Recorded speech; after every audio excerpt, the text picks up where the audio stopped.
Well, friends, as we come to the message, I want you to think about the last time that you were a part of a team. Teamwork. Something from maybe as a child you learned about. Teamwork. Maybe if you are working or have worked, well, that's where you learned it. Maybe you played sports. It's really hard outside of maybe golf or tennis to play a sport and not understand what teamwork is. In the church, we need teamwork. That's something that in the scripture that I read earlier, Paul is trying to communicate to the church. You need to work together. In fact, often we realize that others don't know what teamwork is because we see what they're doing. Teamwork. It's critical. It's vital. Somebody who understood teamwork in front of their eyes was an individual by the name of Jimmy Durante, and maybe you know who he is. So Jimmy was this famous entertainer during the World War II era.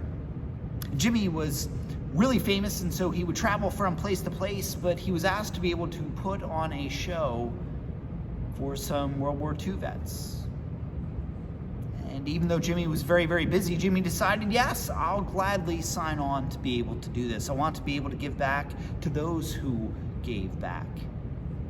So Jimmy shows up and he explains, well, I only have about 15 minutes because I have places I have to go. I have things I have to do.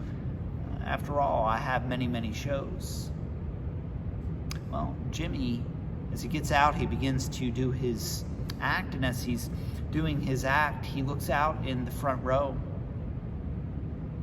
And he sees two particular individuals.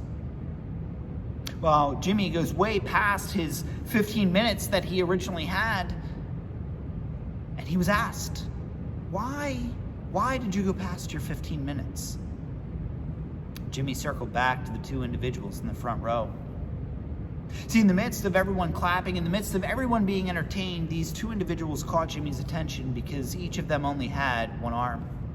One was missing a right arm, one was missing a left arm because of the war. But what they were able to do was, in the midst of that problem, they worked together to be able to clap, to be able to applaud, to be able to be a part of everyone in that room, to be able to show appreciation for Jimmy. So what Jimmy decided was he could have others wait and to be able to give back to those who gave back. Teamwork. It's critical. It's vital. See, teamwork can really make the good times really good, can't it? And teamwork can really help us get through those challenging and difficult times. When a problem presents itself, teamwork can be what helps us get through. There's another individual who understood that really, really well. Ted Lasso.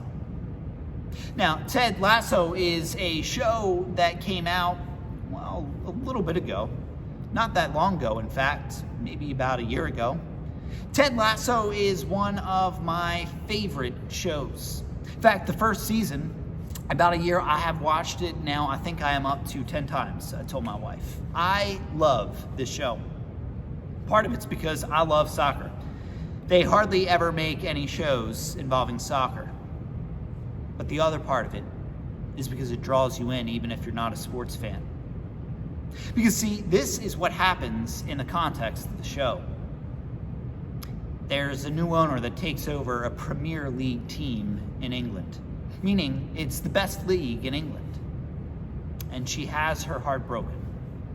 And so what she decides she's going to do is, in order to get back at the individual who broke her heart, she's going to fire the current manager or coach and hire Ted Lasso, who is an American football coach coaching in Kansas, and put him in charge of this Premier League squad, this soccer team playing at the highest level in England. The whole idea was to have things fail because, as she puts it, this new owner, he hurt me, and so I want to hurt him. And the only thing that this other individual truly loved was the soccer club. So Ted Lasso enters the picture. And the picture that Ted Lasso enters is not a great picture. There's one selfish player who literally is only playing for himself. In fact, when he scores goals, sometimes he points to the back of his jersey and just says, me, over and over and over again. Not exactly the kind of teammate you want. You have other players who are so homesick from their home countries that they can't even focus on the match. You have water pressure that doesn't even work inside the locker room. The whole situation is just a mess that Ted Lasso walks into. But one of the biggest challenges is navigating the relationship between someone and this man who was the previous owner and this woman who is now the new owner. And he has this dynamic that he has to deal with because they don't like each other. Ted has to figure out a way in the midst of all of this chaos to get them to function as a team. Well, there's a scene that comes where they're in the local dive bar. Ted is playing darts. And he just simply explains to this individual who used to be the owner a simple quote from Walt Whitman. Be curious, not judgmental. And then Ted continues on and simply explains to this individual that maybe it would have been a good idea to not underestimate Ted, because maybe he talks funny or different things like that because he's from, well, the Midwest. And so in the midst of all of this, he just simply says he stopped being angry at people for being judgmental at him. That maybe people should have started asking questions, the right questions. Have you ever played darts, Ted? To which he would have responded, yes. Every day from the age of 10 to 16 till my father passed away. Ted goes on to beat this former owner in darts. Well, they had a wager on the game of darts that they were playing, and it winds up keeping this previous owner outside of the owner's box to help Rebecca, the new owner. But I wanted to focus in on what Ted says there, because part of him being able to change the entire culture of this locker room, to be able to get them to function together as a team, well, it centers around the idea of be curious, not judgmental. That's really what Paul is getting at here in Ephesians chapter 4. See, Paul had to write this letter to the church in Ephesus because they were jealous. They were jealous of each other and the gifts that they thought that the other one possessed, or the fact that they thought that they were better than the person that was sitting next to them. They were really good at passing judgment on each other. And what Paul simply says is taking the words from Ted Lasso, be curious, not judgmental. And so as we get ready to dive in and look at these number of verses, how Paul starts off is he starts off with qualities that should be made for the church and individuals that make up the church. He says, always be humble and gentle, be patient with each other, making an allowance for each other's faults because of your love. Humble, gentle, patient, loving. Are you able to be those four things? He only lists four things. Are you able to be all four of those things? Be curious, not judgmental. Humble, gentle, patient, love. It's Paul's calling for unity. What disagreement can lead to is chaos. It happened in Ted Lasso, it happens in work, and it happens in the church. Friends, we're called to be a people that are united, not just as United Methodists, but united as the church. We're called to work together, called to be a people that are humble, people that are gentle, people that are patient, people that are loving. Sometimes we struggle with those things. So unity is a part of God's design. It's part of God's desire for the church. Sometimes we need work on those things. Be curious, not judgmental. Paul continues on in verses 4 through 7 and 8, where he talks about the idea that each person is given a gift. There's no sense in being jealous. There's no sense in being judgmental because you have your own gifts. There's no sense in trying to obtain what someone else has because you are gifted in who you are. Embrace who you are. Embrace who God created you to be. Live into that and bring that to church. Because through you being who God created you to be, and us all working together, that is how the church moves forward. In verses 11 through the end of the chapter, Paul talks about the fact that God's people are equipped. Now, Paul mentions that there's a number of people, apostles, prophets, evangelists, pastors, and teachers.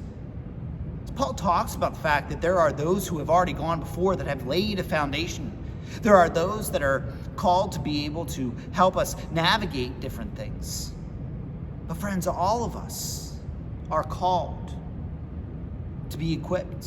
All of us are called with different gifts and abilities. All of us are called to be able to live into God's purpose, God's design, God's desire, unity, working together. Be who God created you to be. Live into that. Bring that with you. It's a good thing. Don't be jealous of each other.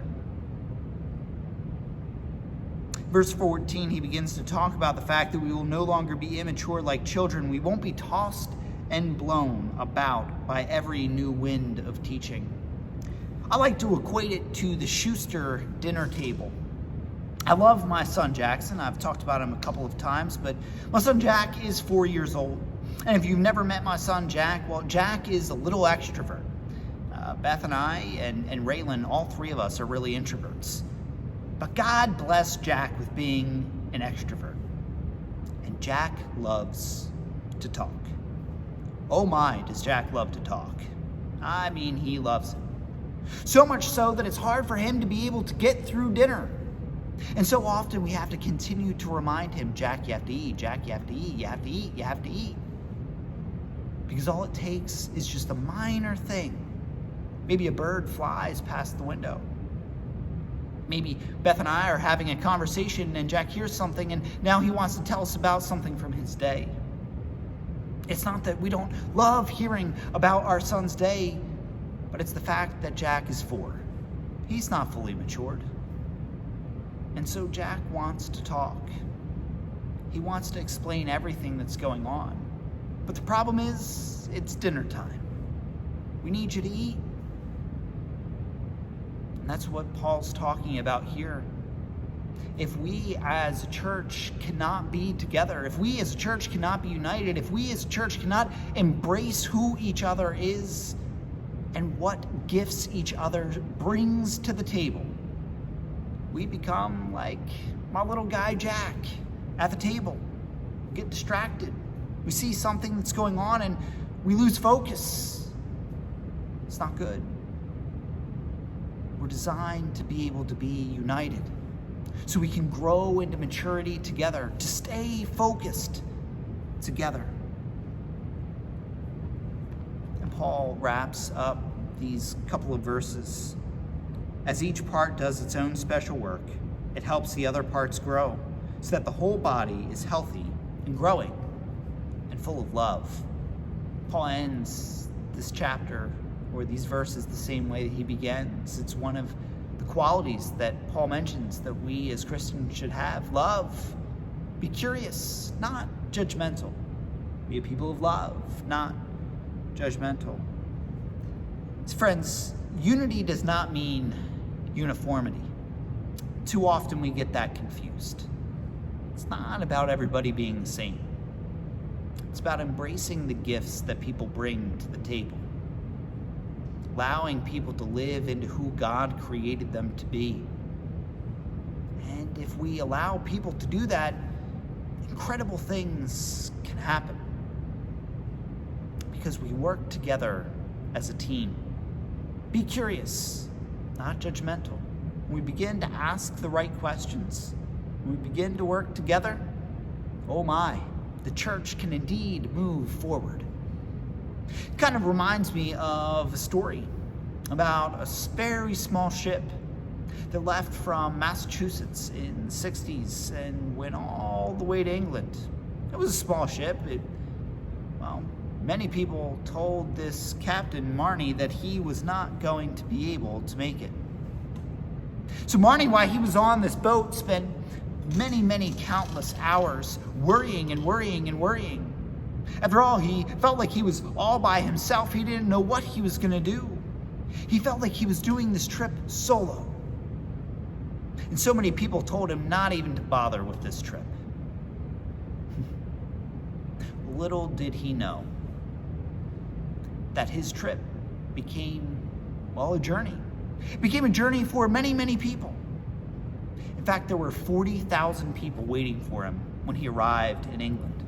See, his story had traveled near and far. And so Marnie had become this overnight hero, this overnight sensation.